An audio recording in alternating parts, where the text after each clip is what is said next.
समस्तଙ୍କ ପାଇଁ शिक्षा एही उद्देश्य रे दौड़िला सारा ओडिशा। किटोकिस प्रतिष्ठाता डॉक्टर अच्युत सामंतଙ୍କ प्रोत्साहन रे प्रति वर्ष ओडिशार समस्त जिला तथा भारत रे विभिन्न सहर रे समस्तଙ୍କ ପାଇଁ शिक्षा लक्ष्य रे मिनी माराथन आयोजन करा जाय थाए। चलित वर्ष मध्य ओडिशार 55टी स्थान रे ए माराथन आयोजन करा जायतला। यार एक अंश विशेष भुवनेश्वर रे नियारा ढंग रे पाटाथन आयोजन होइथिला।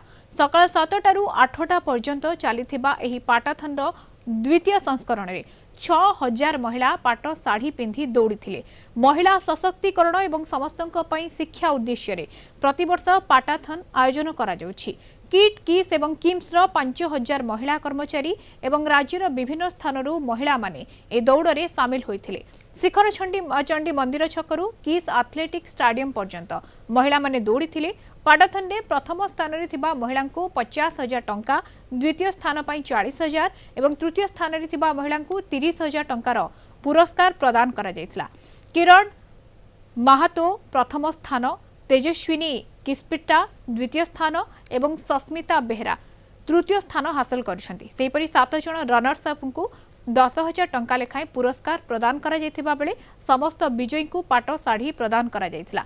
किट K3 महिला क्लब द्वारा यह कार्यक्रम आयोजित होता। कार्यक्रम में Bachaspati Surama Padhi, BMC mayor Sulochana Das, corporator Pritinanda Routray, athlete Anuradha Biswal, प्रतिष्ठाता doctor Achyuta Samanta, central silk board deputy secretary Dasarathi Behera, KIIT विश्वविद्यालय कुलपति प्रोफेसर शरणजीत सिंह, कुलपति प्रोफेसर ज्ञानरंजन महांती प्रमुख जोगदे माराथन रे अंशग्रहण करथिबा महिला को उत्साहित एवं पुरस्कार प्रदान करथिले।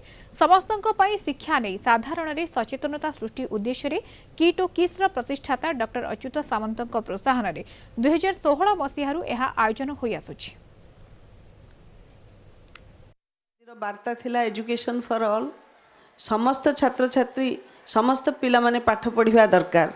कि आज जो भली भाव में आपण मैंने एजुकेशन फॉर ऑल एभली एक कार्यक्रम करछंती। ए कार्यक्रम वार्ता निश्चित भाव में समस्त को उत्साहित करिवो। आपण मैंने पाटाथन रे पाट पिंधिकिरी गोटे बड़ वर्ग को बुणाकार वर्ग कहवाकू गले आम भारत वर्षर द्वितीय बृहत्तम एक वर्गीकृत अंश विराट बड़ वर्ग को आपण मैंने आज उत्साहित करिछंती एवं सेमानंकर वृत्ति प्रति आमे सम्मान प्रदर्शन करछंती। प्रत्येक वर्ष धरिक ये कार्यक्रम हब निश्चित भाव में आग को अच्युत बाबू एभली इनोवेटिव प्रोग्राम सब नौ थांतु एवं ये समस्तଙ୍କ ପାଇଁ प्रेरणादायी ही रही था।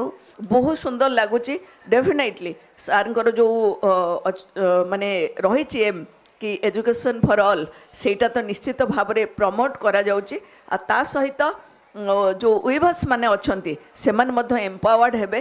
समस्तଙ୍କ ପାଇଁ शिक्षा एटा आमे गत 12 रु 15 वर्ष हेलानी एकु आमे अवेयरनेस प्रोग्राम करूचु सारा ओडिशा रे।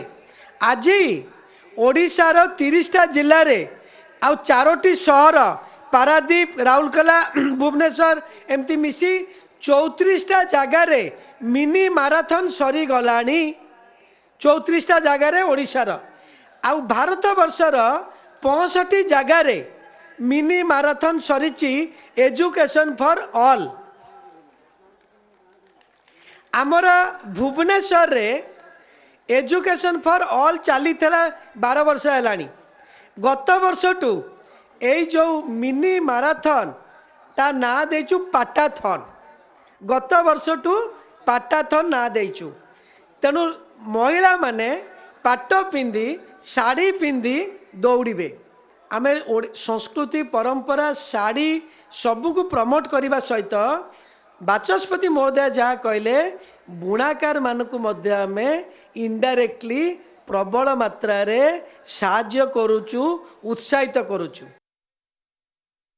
पाटाथन को देखी कौन पाटाथन को देखी लोभ लगुच। एते साड़ी एते सुंदर सुंदर माने पुणी सकाळु सकाळु माने एमती माने न देखले सेटा वर्णना करी हबनी बा किछ कहि हबनी। बहुत एक्सीलेंट, बहुत ही भल लागला, बहुत ही खुशी लागला एठी आसे कि माने दिल गार्डन गार्डन हे गेला।